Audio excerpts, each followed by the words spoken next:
Thank you very much. That was beautiful. That was beautiful. Most powerful people in the world. My book. But thank you, Paula, the beautiful prayer. Thank you, everyone. Thank you for this incredible crowd. There are thousands of people outside trying to get in. And if you're truly religious, you should give up your seat right now. Let them come. But I'm thrilled to be here in Miami, Florida, to officially launch one of the most important grassroots movements in American history. It's a first. Evangelicals for Trump. And you know how we did a few years ago. Hard to believe. Already we're talking about, it's almost 3 years, but you know how we did. The numbers were phenomenal, and the love is greater today, I think, than it has ever been. I'd like to begin my remarks today by extending our profound thanks and gratitude to the extraordinary men and women of the United States military, right? They're by far the best and greatest anywhere in the world. There's nobody close. In recent weeks, American warriors executed a daring raid that killed the savage leader of ISIS, al-Baghdadi. He was a depraved butcher who will never again hurt another innocent person. Last night, at my direction, the United States military executed a flawless strike that terminated the terrorist ringleader responsible for gravely wounding and murdering thousands and thousands of people and hundreds at least of Americans. Qasem Soleimani has been killed, and his bloody rampage is now forever gone.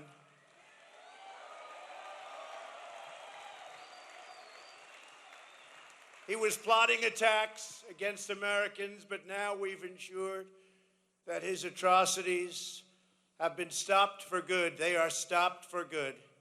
I don't know if you know what was happening, but he was planning a very major attack, and we got him.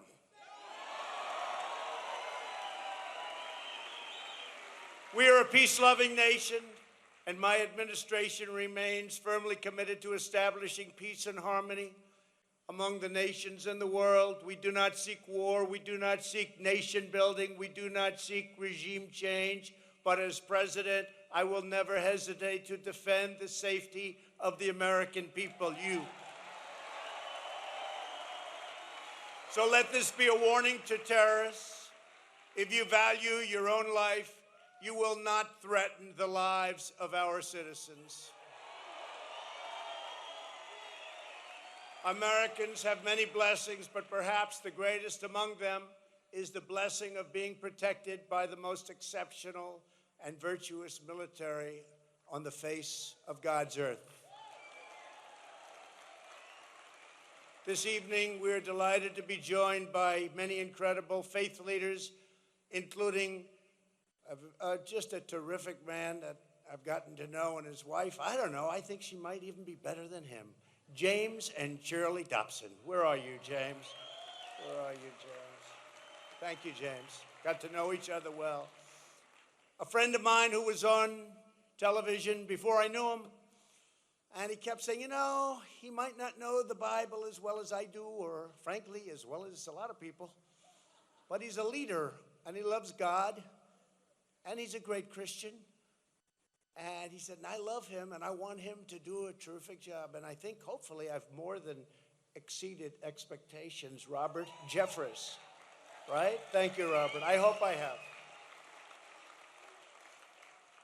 Sissy Graham Lynch, when you talk about a great family, that's a great family. The granddaughter of Billy Graham and the daughter of Franklin. And I appreciate everything that Franklin's done over the last 2 weeks.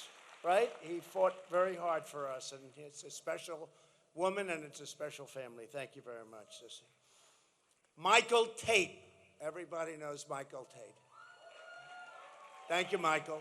Great job. Jensen Franklin. Thank you, Jensen. Great. Alveda King. Jack Graham. Jack Graham. Thank you. Thank you, Jack. And Miami's own, a man that everybody knows. I think they might know him better than they know me. Is that possible? Yeah. Alberto Delgado. Alberto.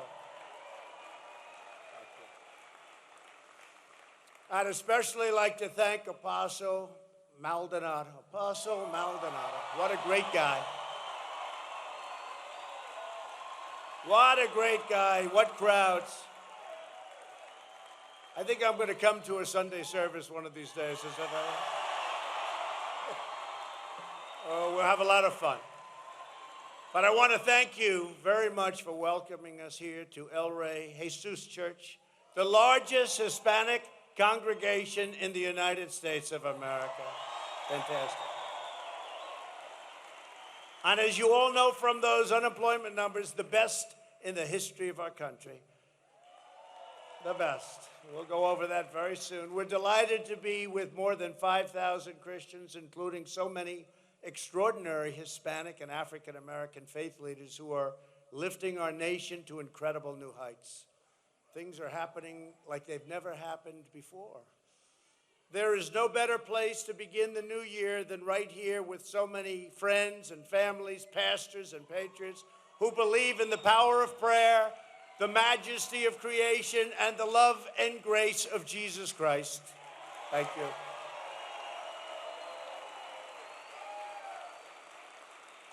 In 2016, Evangelicals Christians helped us, and they went out.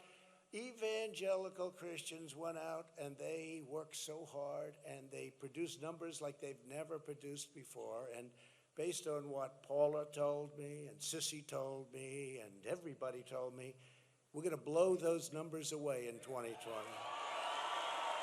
We're going to blow them away. Hi, Charlie. Charlie Kirk. Hi, Charlie. He could be a pastor. He'd be a very good pastor, I'll tell you. Every day since, I've been fighting for you, and we really have. We've achieved results that nobody thought was possible because things were looking very bleak for a long period of time. Things were looking very bleak. Even a thing like Merry Christmas. Remember, I used to go around in the summer. I'd say, we're going to say Christmas again. We're going to say Christmas again. And now they're all saying Merry Christmas again, right? They're all saying it. You'd go to these big department stores 3 years ago, 4 years ago, and they'd have the snow, and they'd have the red and the white, and they'd have everything. But they wouldn't say Christmas. I said, where's Merry Christmas? And they said, we can't say it. They're all saying it again. They're saying it proudly. Evangelicals, Christians of every denomination, and believers of every faith have never had a greater champion, not even close, in the White House than you have right now. I think you know that. And I'm not saying that in any other way other than just look at the record, because we've done things that nobody thought was possible. Together, we're not only defending our constitutional rights, we're also defending religion itself, which is under siege. But we're winning. But we can't let one of our radical left friends come in here, because everything we've done will be gone in short order. They can take it away pretty quickly. It's a powerful position. A society without religion cannot prosper. A nation without faith cannot endure, because justice, goodness, and peace cannot prevail without the glory of Almighty God. You know that very well. You know that very well. For America to thrive in the 21st century, we must renew faith and family as the center of American life. There are those who say these sacred beliefs are outdated, but we know they are just the opposite. Our traditions and our values are timeless and immortal. They don't know what they're missing, right? They don't know what they're missing. Our faith is needed now more than ever. While certain fads come and go, it's an eternal truth that faith and family lead to the stability, happiness, and prosperity of nations. Yet as we speak, every Democrat candidate running for president is trying to punish religious believers and silence our churches and our pastors. Well, we can smile because we're winning by so much. We can smile. I wouldn't worry. I'll let you know if there's a problem. I'll let you know.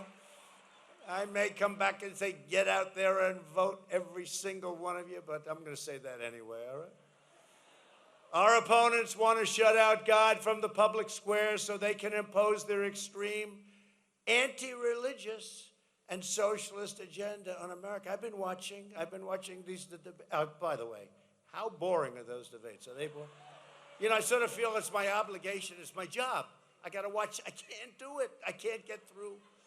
I did it once, the first one, and I said, I can't believe this is happening to our country. I mean, we had this guy Beto. Remember Beto? So he comes from Texas, and he was supposed to be a good. Remember, he said, I was put on earth to do this. To do what? To run for president? He got out at zero.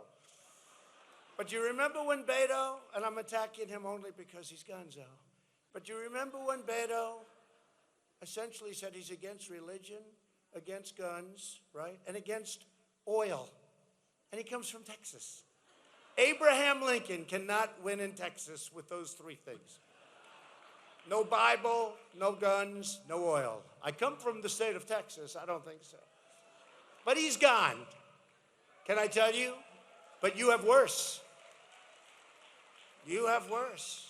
You have some of these people, and in a quiet way, they're worse.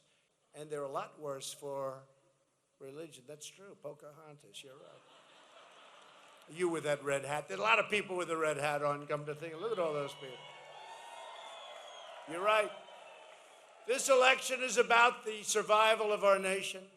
With your help, your prayers, and your tireless effort to mobilize Christian communities across our land, on November 3rd, 2020, that's the date, November 3rd, we're going to win another monumental victory for faith and family, God and country, flag and freedom.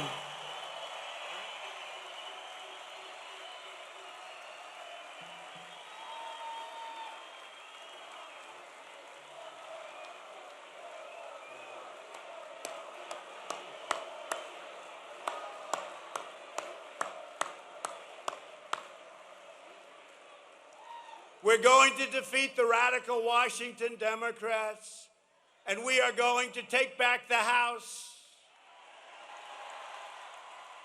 We're going to hold the Senate, and of course, we're going to keep the White House. And if we take back the House, and you see how crazy these people are crazy. There's no crime.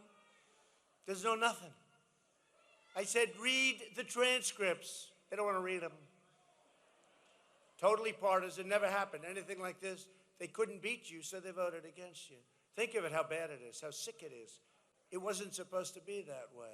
And we didn't lose one Republican vote. In fact, we gained 3 Democrats, and one of them left the party and became a Republican. Never happened before. 196-0. Have you ever heard of that? The Republicans are fighting tough. It's good. And the Senate, same thing's going to happen, I hope. I feel very certain. It's going to happen in the Senate. We have great, great support. But we have support because we really are. We're on the side of right.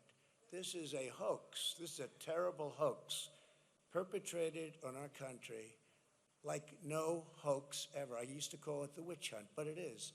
It was a witch hunt from the day I came down the escalator with our great First Lady, from that day. And there are those that say even before that day. I happen to be one of them. Before my election, religious believers were under assault like never before. You all know that.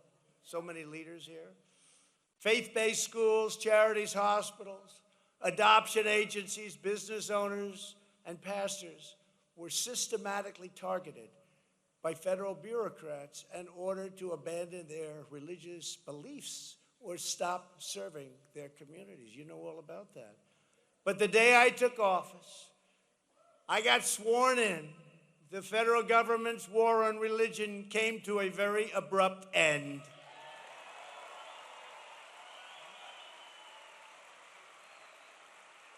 My administration has taken decisive action and historic action to protect religious liberty.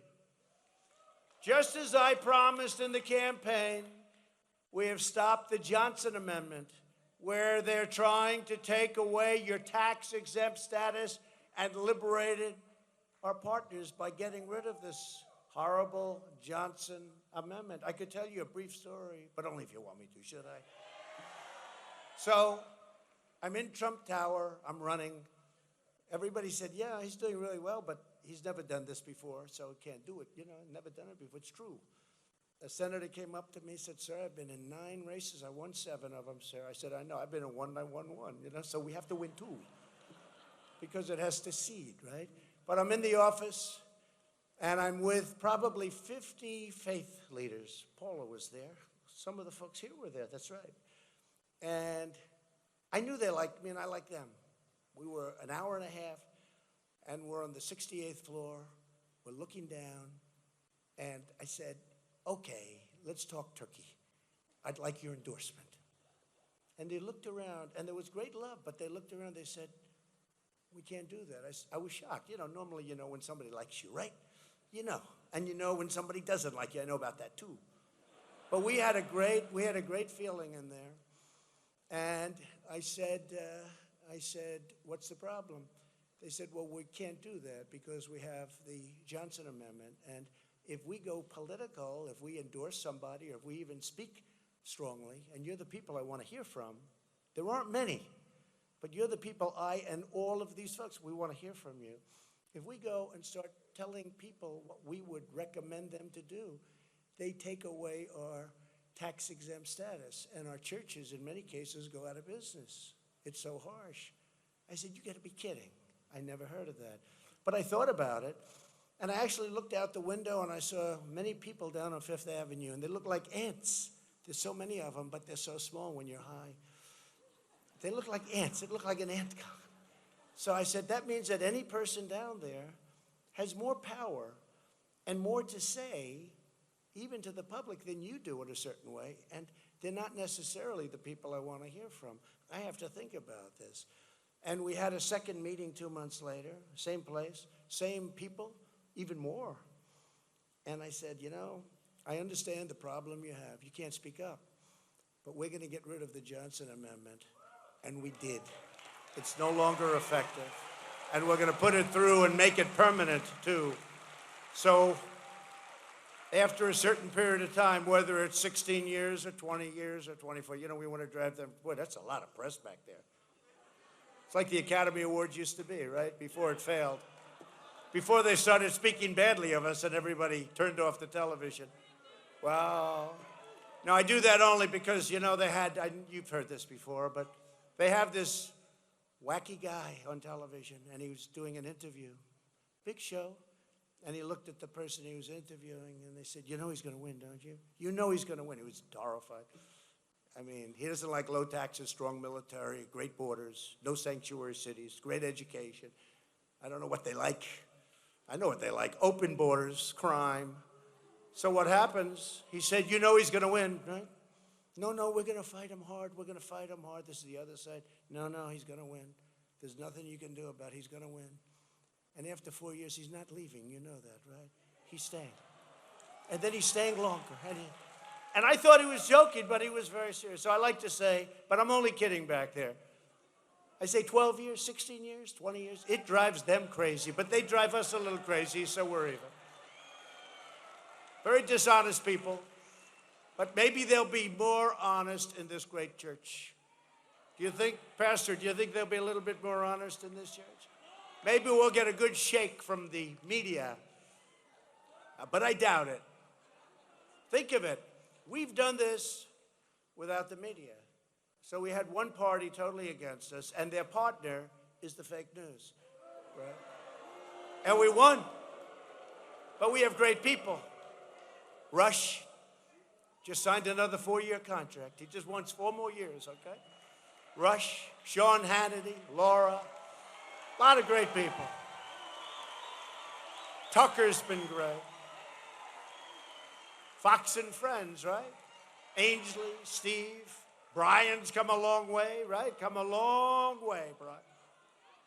I told him the other day, you've gotten you're right up there. Now, we have great support, but we have tremendous views, and so much of it is dishonest on the other side. But we're plowing through it. And I really do believe we have God on our side. I believe that. I believe that. We're protecting, or there would have been no way we could have won, right? People said, how do you win? You don't have the media. You have so many things against you, and we win. So there has to be something.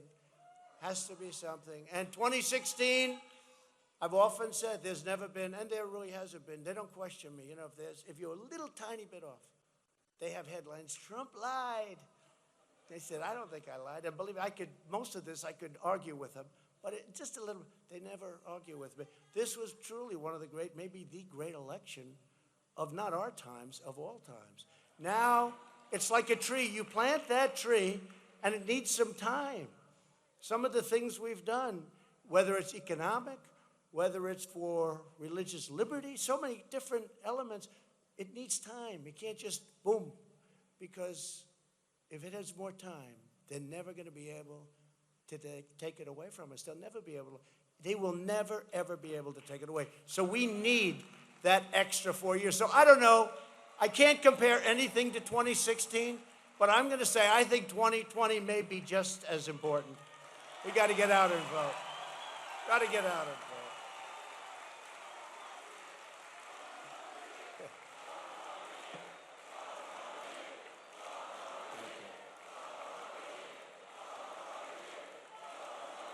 Thank you very much. Now we're doing good. We're protecting the conscience and the rights of doctors and nurses, teachers, and groups like Little Sisters of the Poor who have been so badly treated. We're on their side. We're preserving faith-based adoption that they want to end. It's not going to happen. We've confirmed 187 unbelievably talented, brilliant, young judges. They'll be there for 40 years, some of them, more.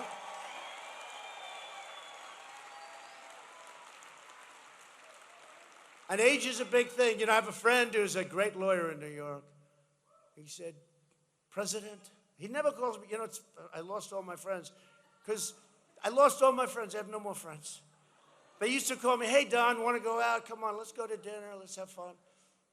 And they'd say, I have friends. She said, I have friends. No, but I lost all my friends. Because they used to be loose, right, to have friendship. Now they call up, hello, Mr. President, how are you? People I've known for 25 years. I never say 40 or 50, but I've known them for 40 or 50. I don't like saying that, though. It's too long. But I've known them for many years, and they were always so great. It's like fun. Hey, Don, let's go out. Let's have dinner. Let's do something. Let's have lunch. Now it's, Mr. President, sir, I think you're doing very well. I say, call me Donald. Okay, Donald. And then 2 minutes later, just call me Mr. President. He said, I can't. So that's respect for the office. It's actually a nice thing. But, you know, it's not like it used to be. It's much more boring. Judges who will uphold the Constitution. So one of these great friends came to me and he said, you know, this is the first person. He said, I'd like to be a judge. And I said, good, I love the idea. You're a great lawyer. What a great idea. I'll make him a judge. You know, I got all these, you know, because of President Obama, we have 142 slots. Never happened before. The most anyone's ever had is like one, maybe none. You never, that's like gold. That's gold, so important. You have 142. I said, how many slots do I have? They said, sir, you have 142. Never happened before. That's why we're setting all these records. Nobody's ever done this because of President Obama. I don't know what happened, but I had 142. I asked somebody, my first day, because you know they always say, they say, most important thing you have to do is judges and Supreme Court justices. So my first question, how many slots do we have? I thought it'd say one, none. I heard we had one in Alabama. How many slots do we have? 142. I said, you got to be kidding. So this guy comes up to me, great lawyer, he says to me, I'd like to be a judge. I said, I love that idea. I think I can do that. I'm going to do it. So I went to my people. I said, I have a friend in New York. He's a fantastic lawyer. and he'd make a great judge. They said, sir, how old is he? I said, he's 69. I said, you mean he wants to be a judge for 2 years and then maybe somebody else gets it? No, sir. And it took me about like 2 seconds to realize that doesn't work too well. We have judges that are very young. They'll be there for 40 years. Think of it. We have a judge in Texas. I don't know what we do, but we have a judge in Texas. I believe he's 38 years old. He went to Harvard. He was the top student. I believe he went to Oxford, something like that. And he's 38 years old. Going to be there for 50 years. That's what we want, right? Right? That's what we want. And that's what we're doing. Young, brilliant. And these are tremendously talented people. But we also put 2 incredible Supreme Court justices, Neil Gorsuch and Brett Kavanaugh, on the Supreme Court. I mean, some presidents have never had the opportunity to have a Supreme Court pick. I've already had 2. Oh, it's driving them crazy. May everybody lead a long and happy life. I will not get caught in this situation. This guy's he's a fan, but I tell you, he's gonna get me in big trouble. Nope. I want everybody to be healthy. Washington Democrats tried to destroy Brett Kavanaugh with a vicious campaign of smears and lies, but we refuse to cave into the left-wing mob. We refuse to do it. We've gotten a lot of credit for that. We've gotten a lot of credit for that. The extreme left in America is trying to replace religion with government and replace God with socialism. That's what's happening. And I see Alfred E. Newman comes out. He's trying to pretend he's very religious. Alfred E. Newman, you know who that is, right? Huh? Boot, edge, edge. You say boot, and then you go edge, edge. This is what, because nobody can pronounce his name, so they call him Mayor Pete. Mayor Pete. I'd like him to win, so I don't want to knock. You know, I don't want to knock these people. You knock him, maybe you'll end up with somebody good at top. That wouldn't be good. Now, Mayor Pete, I hope he does great. I hope he does great. Boot, edge, edge. And all of a sudden, he's become extremely religious. This happened about 2 weeks ago. These angry radicals want to impose absolute conformity by censoring speech, tearing down crosses and symbols of faith, and banning religious believers from public life. And that's what they want to do. They've gone crazy. But we will not back down. We are standing tall for the values that we hold dear, and everybody in this room feels the same way. We believe that every citizen has the right to live by the dictates of their conscience and the teaching of their faith. We believe in the right of freedom of speech, freedom of worship, freedom of religion, and we believe in right to life.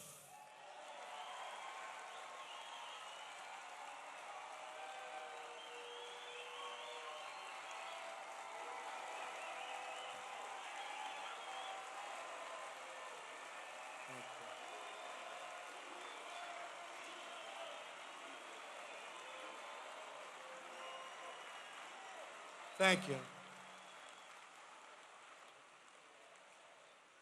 You remember during the debates when we had the question and we talked about abortion and Crooked Hillary, as she's affectionately known, and she is crooked. There's no doubt about that. But we were talking about abortion, and I made the statement. I said, ripped from the womb in the final month, and the whole place got it. Even people that didn't agree with us, they all got it. And it turned out to be a very important moment. And that was just something that happened. It came out. That was not something I thought about before. It just came out. It was an important moment. We know that families and churches, not Washington and bureaucrats, know best how to create strong and loving communities. Above all else, we know this. In America, we don't worship government, we worship God. Right? Right?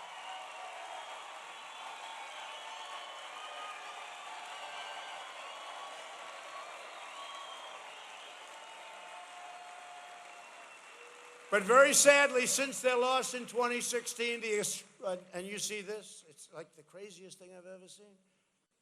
If you remember during those debates, she said, he will not adhere to the results of the election. She's like lecturing me all the time. I sort of said I would, not that maybe I could have been stronger on it. I wouldn't have been happy with her, but I would have. That's the game. That's it. You got to. And she turned out to be the one that doesn't accept it. But all the time she was lecturing me, it was sort of incredible. And I said, I wonder what this is all about. But since their loss in 2016, the extreme left has not given up on their relentless crusade against Christians and Americans of all faith. They haven't. At every level of government, the intolerant left is on a campaign against religion. Look at the rules and regulations that we've taken off. Look at Mexico City. Mexico City. Did you ever think you'd see that? Mexico City. I don't think you ever thought you'd see that. Democrats in the House of Representatives have worked to remove the words, "So help me God," from the oath. Right? Now, how about that? So help me God. It's not going to happen, okay? It's not going to happen. Not going to happen. Not happening. Not as long as I'm here. Now, somebody else, I guess I can't speak for them, but I'll tell you what, as long they don't even try. Honestly, they hardly try because they know it's a waste of time. As long as I'm here, it's a waste of time. New York State recently passed a law that requires faith organizations to hire people who oppose their religious values. Weeks ago, the ACLU, that's a group of beauties, filed a lawsuit against the Tennessee County area, this beautiful area in Tennessee, I love Tennessee, for allowing prayer in schools and at football games. But we will not allow faithful Americans to be bullied by the hard left. We're not going to allow it. And we get involved with many of these cases, and nobody sees us coming, but we get involved. Very soon, I'll be taking action to safeguard students and teachers' First Amendment rights to pray in our schools. We're doing a big action. Attorney General Bill Barr.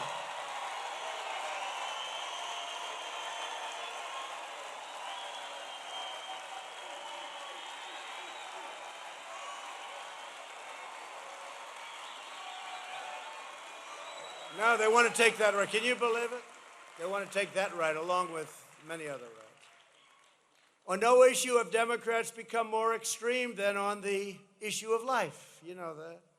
Every single top Democratic candidate supports unlimited taxpayer-funded abortion right up until the moment of birth.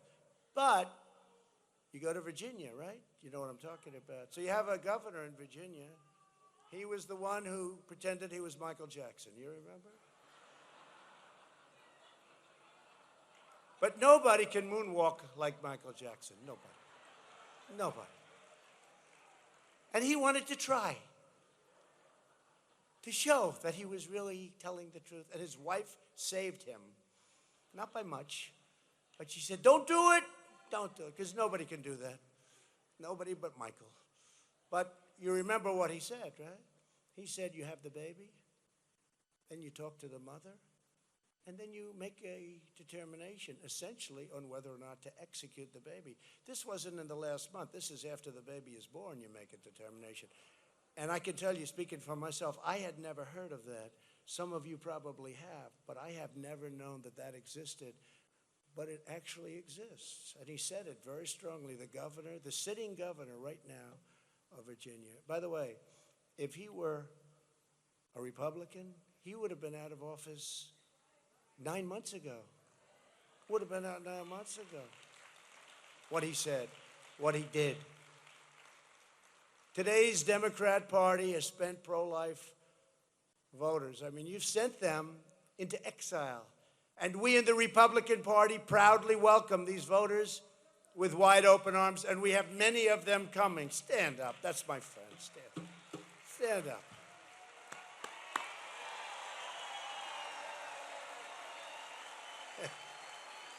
Thank you. Great. That's great. So many people are joining the Republican Party, and it's a different party. It's becoming a party of the workers. It's becoming a party of minorities, African American, Hispanic, Asians. Very different party. Republicans believe that every child, born and unborn, is made in the holy image of God. And that's why I asked Congress to prohibit late-term abortion.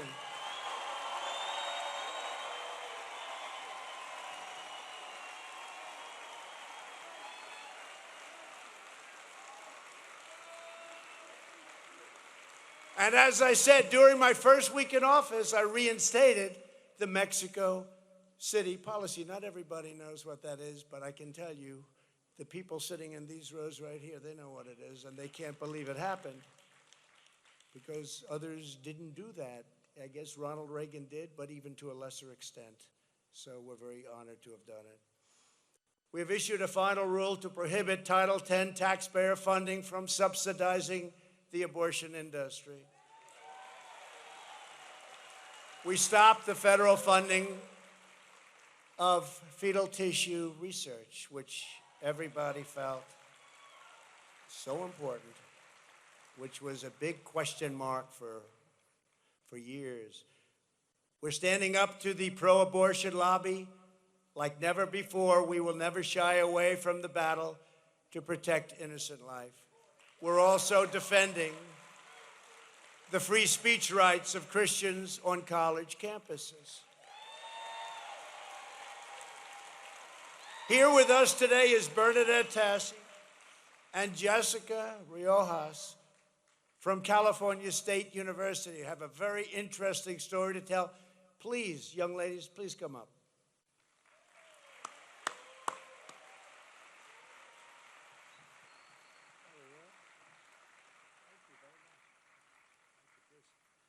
Thank you, Mr. President. A few years ago, I started a Students for Life group at Fresno State University in California. At the end of our first year, we organized a chalking event where we got permission from our university to chalk pro-life messages all across the campus. And that's right.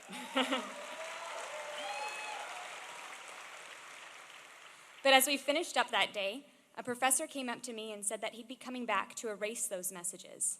And he did, and he brought students from his classroom to help him. And when I asked him why he was erasing those messages, he said that it was his free speech to censor us, and that college campuses are not free speech areas. Well, we filed a lawsuit against him, and we won.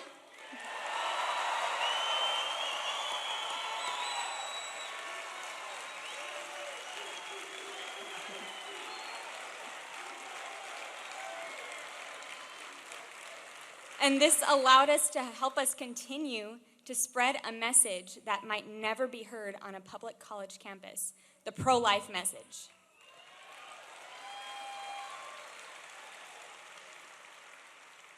And because of our right to religious liberty and to free speech on college campuses, we were able to help one woman courageously choose life over abortion, who is now here with me today.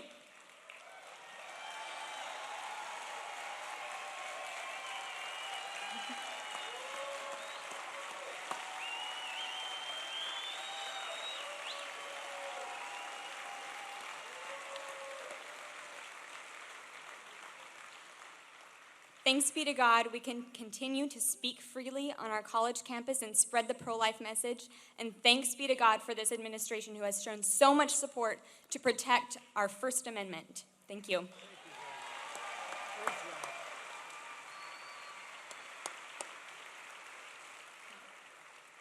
Hi, everyone. So protecting students' free speech rights can help save lives. I know from experience, it helped save my daughter and save me from an unimaginable loss and grief.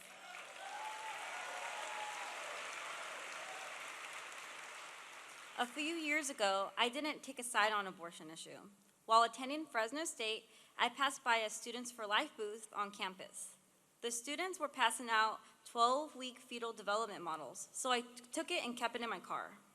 Then a couple months afterwards, I found out I was having an unplanned pregnancy. I felt alone, scared, and unsure about my future as a college student. I talked to a Planned Parenthood counselor who attempted to persuade me to have an abortion. However, I remember looking at my fetal development model throughout that time period, helping me to humanize the baby I was carrying. I decided to keep my baby. I thank God for my daughter Eden, who is now 2 years old.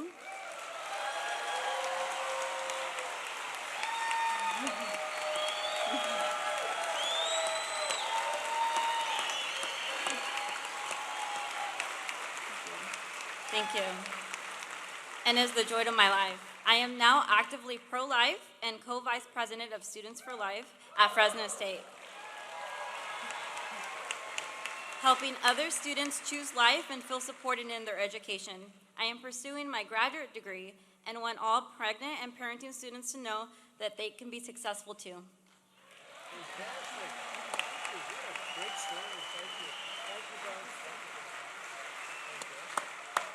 Wow.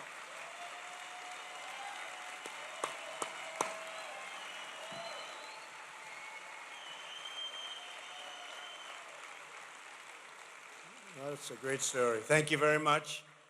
To safeguard the rights of students like Bernadette and Jessica, I've issued a historic executive order stating that if colleges and universities don't protect free speech, they will lose billions and billions of dollars currently funded by the federal government.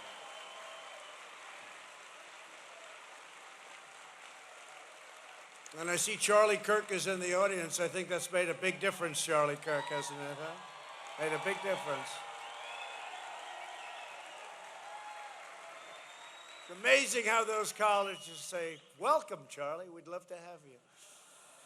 They're much more friendly, right? That's great. Every day, our pro-faith, pro-family, and pro-American agenda is restoring hope and opportunity to Americans of every race, religion, color, and creed. We have created 7 million new jobs since the election, including more than 600,000 jobs right here in the state of Florida. You have a great governor, by the way, Ron DeSantis. Great governor.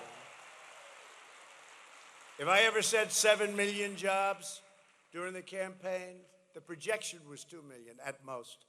And we did 7. They would not have allowed us to get away with it, but we would have said it anyway if we believed it.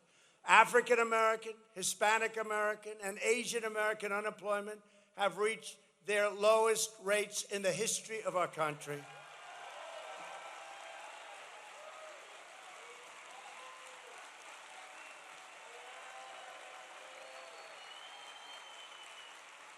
We've lifted more than 500,000 African American and Hispanic American children out of poverty. There's never been a number even close. And after years of stagnation, wages are rising fast. You see it all the time.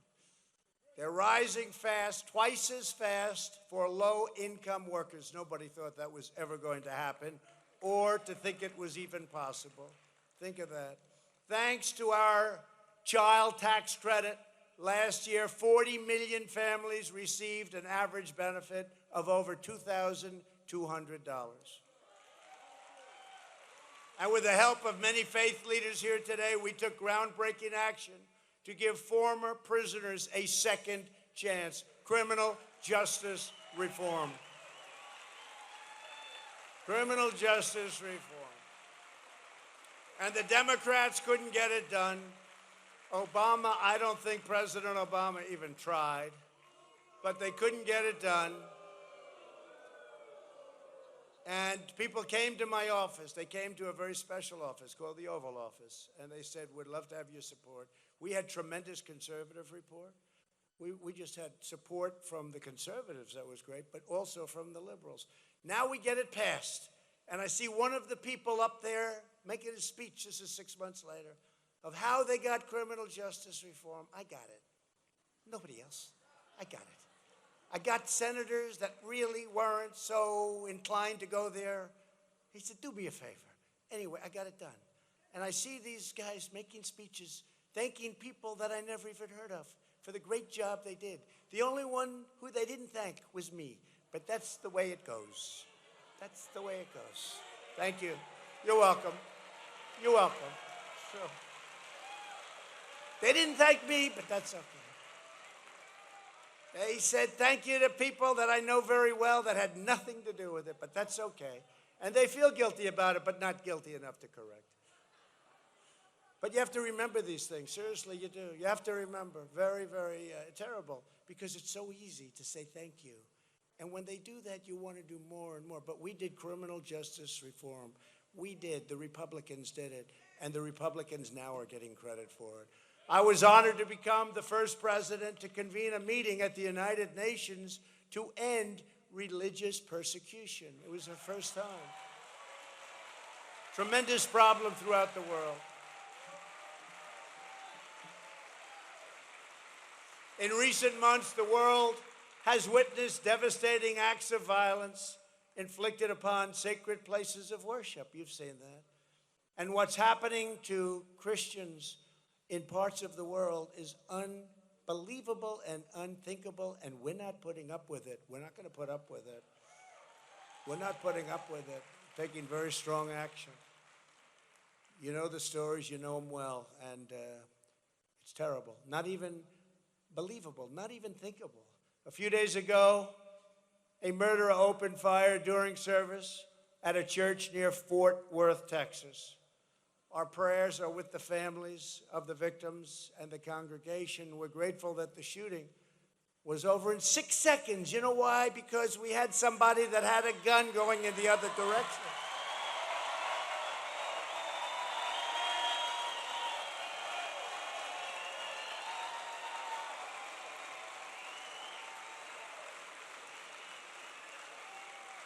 You had 242 people, worshipers, they were praying, and this maniac walked in and started shooting. But yet a man had a gun, he knew how to use it. And in a very short period of time, that was the end, but 2 people died. But yet 242 people, they would have perhaps all been dead, every one of them. And then these people talk about guns and gun safety and gun rights, and honestly, they don't really know what they're talking about. But many lives were saved by these heroes, and Texas laws allowing them to exercise their Second Amendment right to bear arms. And your Second Amendment is under siege. But I guess that's why they don't love me. Look, there's so many reasons they don't like me. This is one of many. But as long as I'm here, and I'm going to be here for a long time, your Second Amendment is protected. Your Second Amendment is protected. Hours before, in the suburbs of New York City, an evil and sadistic man brutally stabbed Jewish Americans at a rabbi's home during their Hanukkah services. Everyone here today stands in unwavering solidarity with our Jewish brothers and sisters.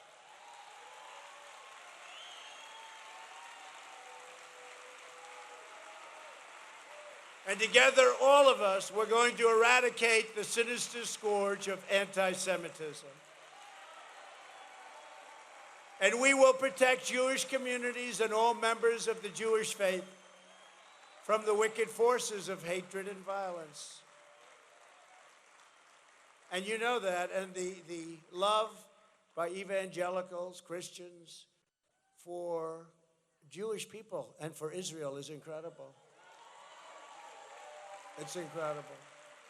We will not rest until the horrible and vile ideology of anti-Semitism has been defeated and destroyed.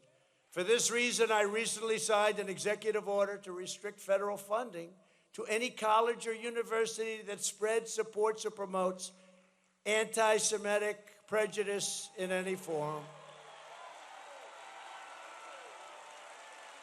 And the support from the Christian community, the evangelical community, has been incredible, because my administration has also taken historic action to support and cherish our friend and ally, the State of Israel. And Israel's now going through the roughest election I have ever seen. What's going on with the election?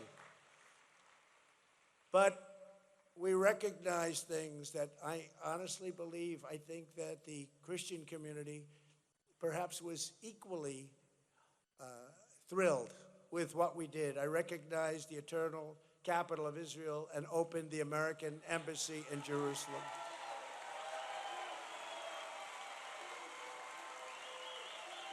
And we recognized Israeli sovereignty over the Golan Heights. The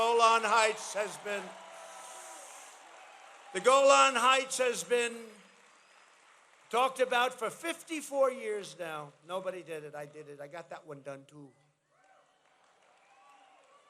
Pastor Jeffers can tell you I'm good at getting things done. I may not be perfect, but I get things done, right? Right, Robert? We get things done, and they're good things. Unfortunately, there is a growing left-wing movement that seeks to target and punish the state of Israel and its Jewish citizens. This includes the anti-Semitic BDS movement, or boycott, divestment, and sanction. It's a disaster. And we have people in Congress, I don't know where they come from.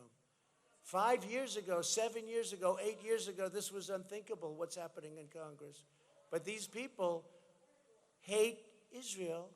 They hate Jewish people. I won't name them. I won't bring up the name of Omar, Talib, AOC. I won't bring that name up. Won't bring it up. I will not bring it up. But where do these people come from? 10 years ago, if you think back, there was a great love, and today it's the opposite. But I've made clear that my administration strongly and forcefully condemns this dangerous campaign to inflict pain and turmoil on the state of Israel. To keep Americans safe at home, we have installed the toughest ever vetting and visa screening procedures to ensure that foreign terrorists cannot gain admission or entry into our country. It's getting very hard for them to do it. And we are right now building a very big, very powerful, very strong, very high wall. And it's going up. Close to 100 miles have already been built.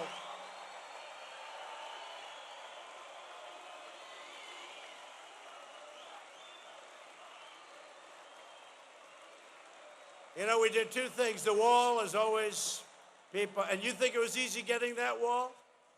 You think that was easy? I had a Democrat Party that'd give me anything. If I want money for anything, I can have it except for the wall. I could have money for anything. They'd tell me, you can have money for anything, just not the wall. And I got the money. And we'll be up right now. I think we're probably over, but we're giving out contract after contract. We're over 100 miles of wall. We'll be, hopefully, by the end of next year, to about 400, maybe even more than that, miles. And we need to be at 500, and we'll have it secured very shortly after. It's an incredible thing that we're doing, and it works. And you see the numbers are incredible. And by the way, our laws are so bad. The Democrats could change. They're called loopholes. I mean, what's a worse name than a loophole? They're loopholes, right? We have lottery. Put your name in a hat, lottery. Do you think that their governments put their best people in the lottery? No, they don't put their best people. Common sense. And catch and release, all of this stuff, loopholes. We could end it so easily, but we don't end it. But we don't need it anymore. What we are done, you know, Mexico did us a little favor. Of course, it helped when I said, if you don't do it, we're going to charge you tariffs. Look, I say that very low. No, Mexico did us a very good favor. We right now have 27,000 Mexican soldiers on our southern border, and they're guarding our border from people coming into our country at no cost. So I want to thank the President of Mexico. He's a good man. He has not got an easy job either, I will tell you. But we have 27,000, Paula. 27,000, think of that. It's a 2,000-mile border. We have natural, you know, we have, when you hear 500 miles of wall, but we have rivers and mountains. We have a lot of natural, let's call them very beautiful walls, very big walls. But we have 27,000 Mexican soldiers, and I want to thank the President of Mexico. It's been incredible what's happened. In the Western Hemisphere, we're confronting the nightmare of communism and socialism. That's what's happening. The Western Hemisphere is a little bit different place, but things are happening. And we're supporting the people of Cuba, Nicaragua, and Venezuela in their righteous struggle for freedom.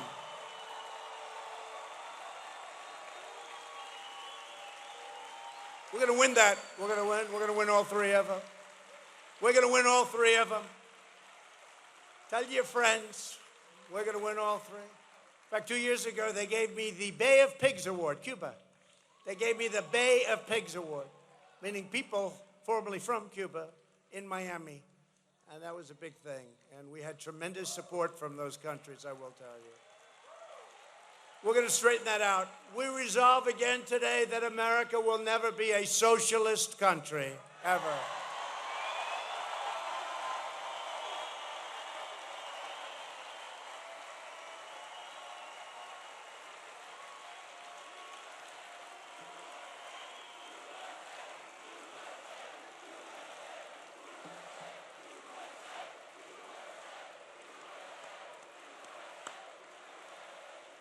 America was not built by religion-hating socialists. America was built by church-going, God-worshiping, freedom-loving patriots. On the 4th of July, I introduced America to an outstanding citizen of faith, Angel Belcher, who is here with us today. And by the way, 4th of July, how good was that ceremony? We're going to do it again and again. They said the tanks are too heavy for the streets. I said, okay, let's use airplanes. That's okay. They're not too heavy. And we had a crowd that was unbelievable at the mall, right? The Lincoln Memorial. It was an incredible day. We're doing it again. We're going to do it for many years into the future. That was an incredible day. And that place was packed. It's where Martin Luther King made his great speech. And if you look at the crowds, take a picture. Look at the crowds. It hadn't changed physically at all. Look at the crowds, look at the crowds. So it's about the same crowd.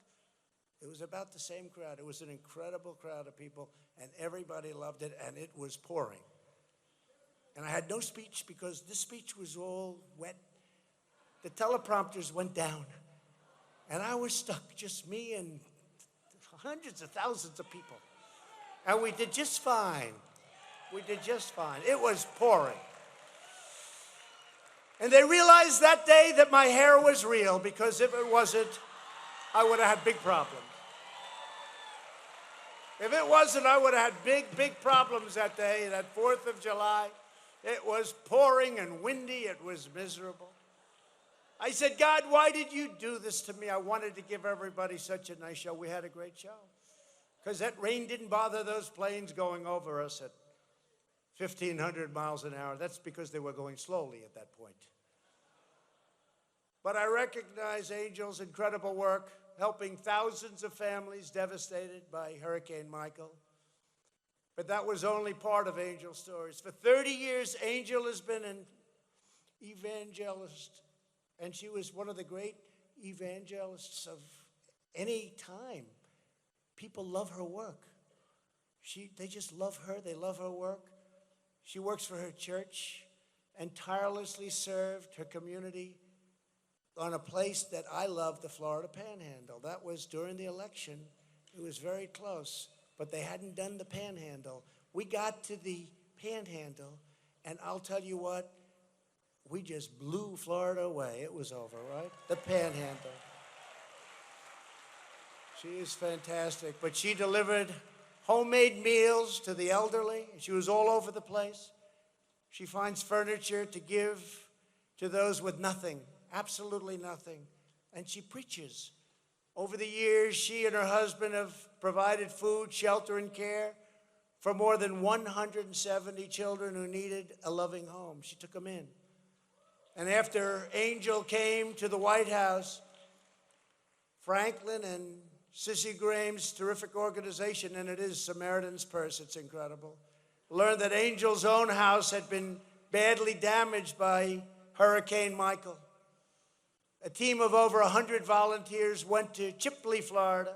Thanks to their efforts, Angel just moved into a totally remodeled, really beautiful house. And what I'd like to do is, Angel, would you and Sissy Graham Lynch come up and say a few words, please? Come on.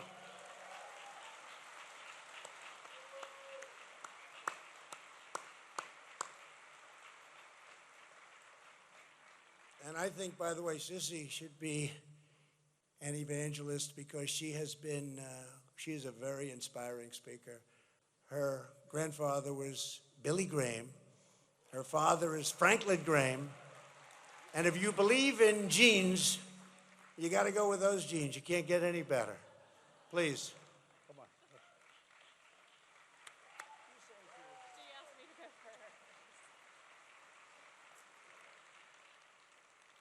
Jesus commands us to love thy neighbor. And when you go around the world and you go around this country and you visit people in moments of hopelessness and despair, you see Americans rise to the occasion to love one another, to serve one another. Even if you don't know them, even if you don't agree with them, they love. And Miss Angel has set that example beautiful to all of us of loving thy neighbor and taking people into our own home. And she's going to share a little bit about her story. But Mr. President, although you're in a very beautiful, elegant White House, you are our neighbor. And we will love you through this, and we will help you for 2020 so you can keep fighting for us because you are our neighbor, and we love you.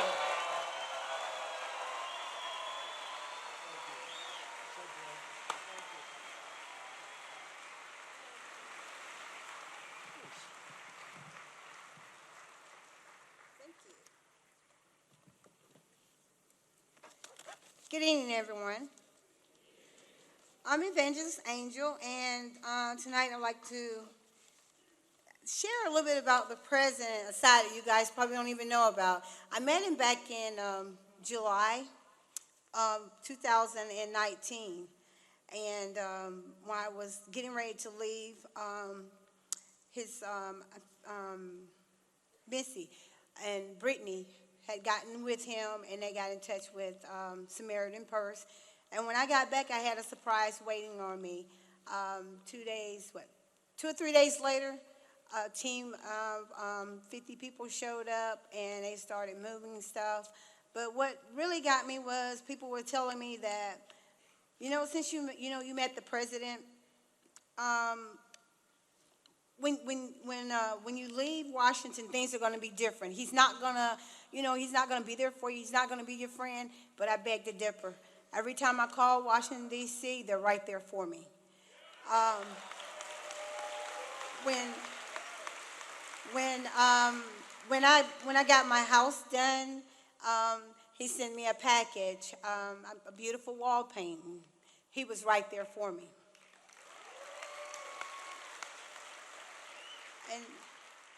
And within usually about 2 to 3 days out of the month, I'll hear from the White House. How are you doing, Evangelist? Do you need anything? How's things going? And you know what I tell people? I was like, don't judge the book by its cover, because it's not what you think it is. And then what I don't like is for someone to tell me what I can do, who I can vote for. I was taught growing up that you get a piece of paper and they'll put down who you're supposed to vote for. And for a long time, I thought that this is the way life was, that you take this piece of paper and you go into this booth and you vote for the name that was given to you, that was written down. But as I got more knowledge, as I got more older, and I got more wiser, I realized that that's not how you vote.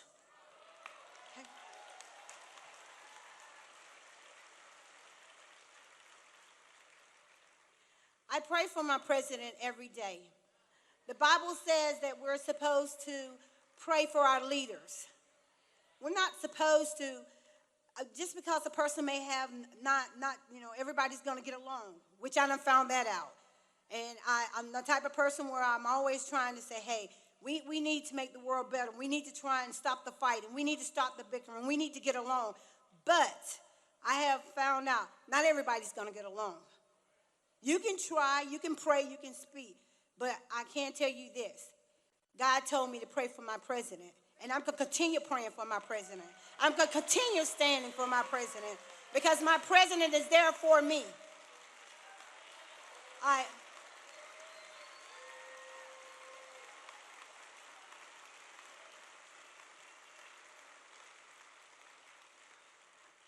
There's been lots of days where I feel down and depressed because I've lost my mother and my father.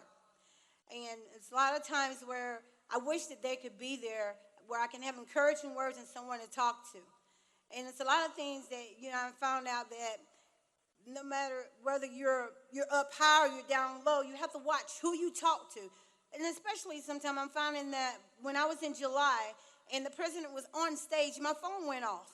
And it says, President Trump has just did this. And I'm looking over like, the man's standing right there. Oh, okay. So that's when I started saying, don't go by what people tell you. Don't go by what you're hearing. Go by what you see. Okay? So we're walking, so we're leaving from that, and we're going to get on the bus. And there, my phone goes off again. The president has just done this. And I'm looking, the president's over there getting in his car. And I was like, I'm going to start, not only am I going to pray for the president, but I'm going to pray for every one of you reporters, every one of you guys that's trying to rise up against him, every one of you that's out here lying and doing and saying things that's not of God. I'm going to pray for you that God touch you and that he cease your tongue and your mouth. Because it is not of God that we go around lying and making up stuff that's not happening. So if you're going to do something, make sure that you do it right. Make sure you say that which is right. It's very sad that our word is coming to this. It's very sad. And I'm trying to teach my son what's right. And one of the main mottos that I use at my house is that, share it with you. I brought this for the president today.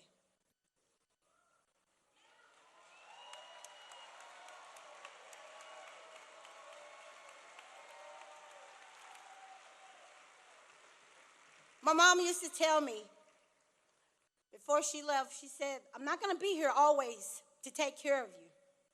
And there's a time where your little self is going to have to stand up. I got on heels, so I'm only 4'10".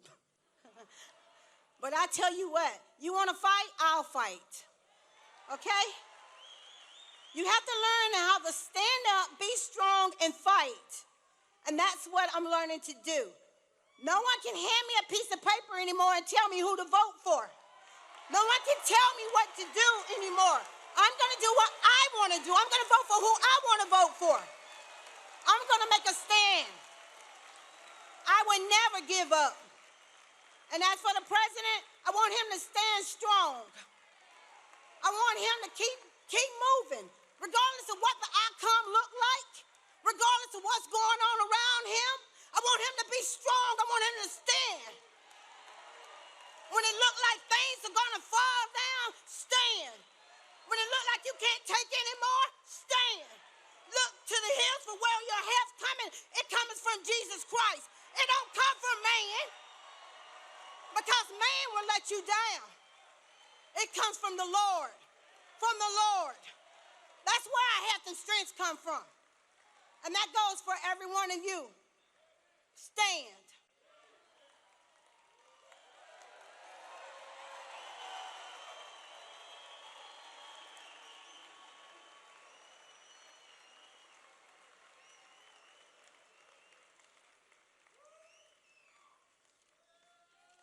I'm going to get down from here because I'll be going all day long. But I will like to say this. I would like to say a special thank you to the president, a special thank you to Missy, and I'd like to say thank you to Franklin Graham, and most of all, Billy Graham. When I would not be here today. I would not be an evangelist. I don't believe if my mom, back then when I was coming up, you only got a couple channels on the TV. And you had a choice. You either going to sit there and watch Billy Graham or you going to bed. So I watched a whole lot of Billy Graham.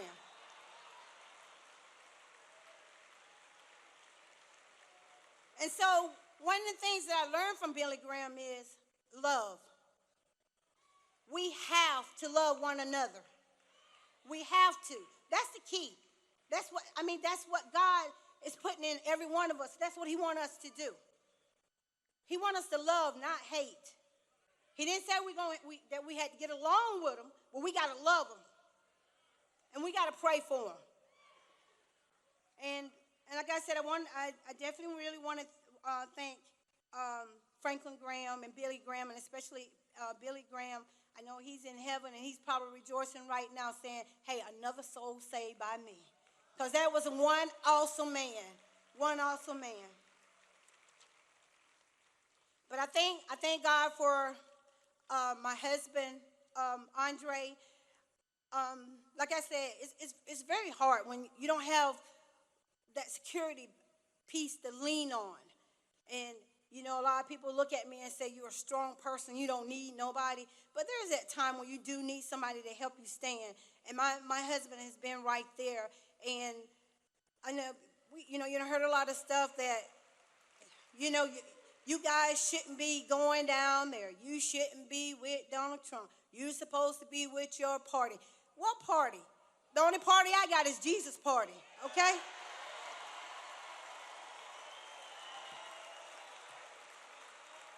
President Trump, I would like to give this to you, and I want you to know, never give up.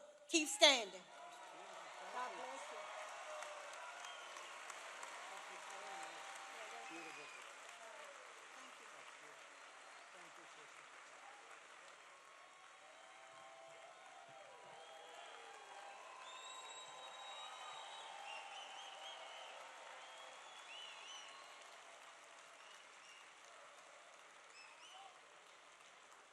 That was great. Thank you very much, both. Thank you very much. I like this. This is pretty nice, I have to tell you. Never give up. I better remember that. Never give up. I never give up. We'll never give up. Now we have a lot of work to do. My administration will never stop fighting for Americans of faith. Nearly 2.5, thank you very much, and I love you. Who said that? Stand up, please. Get up. Thank you. But nearly 2.5 centuries ago, the movement for independence began in the pulpits of American churches. People don't know that. They don't want to know that in many cases, but that's the way it was. The movements to abolish slavery and secure civil rights started in the churches. Today, in churches all across our land, believers are defending our God-given freedoms.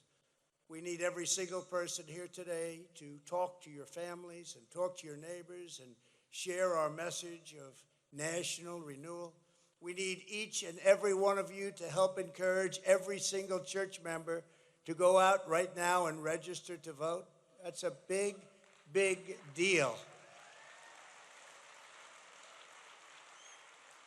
Today I ask to help us achieve an all-time record for registering church members in 2020. We have the record now. We're going to break it again. We got a tremendous vote, tremendous, the biggest ever, and we also had the biggest percentage ever, 84%. We got to do better than that. I want to know, who are the 16%? What are they all about? Who are the 16%?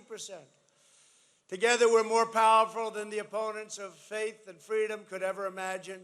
Every single day for the next 10 months, we will keep on working, we will keep on praying, and we will keep on driving to victory, victory, victory. On November 3rd, 2020, we will get out and vote to protect our rights and to protect our beliefs and to protect our children, and we will vote to make America great again.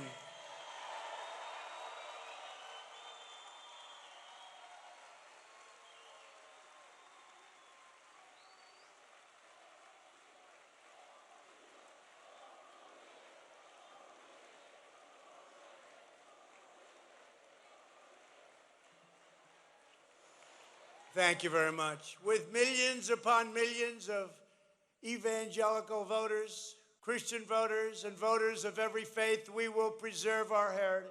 We will defend our liberty. We will reclaim our destiny. We will strengthen our families. We will build up our communities. We will restore the role of faith and true foundation of American life. And we will ensure that our country forever and always remains one people, one family, and one glorious nation under God. Thank you. God bless you. And God bless America. Thank you. This was a great honor. Thank you very much.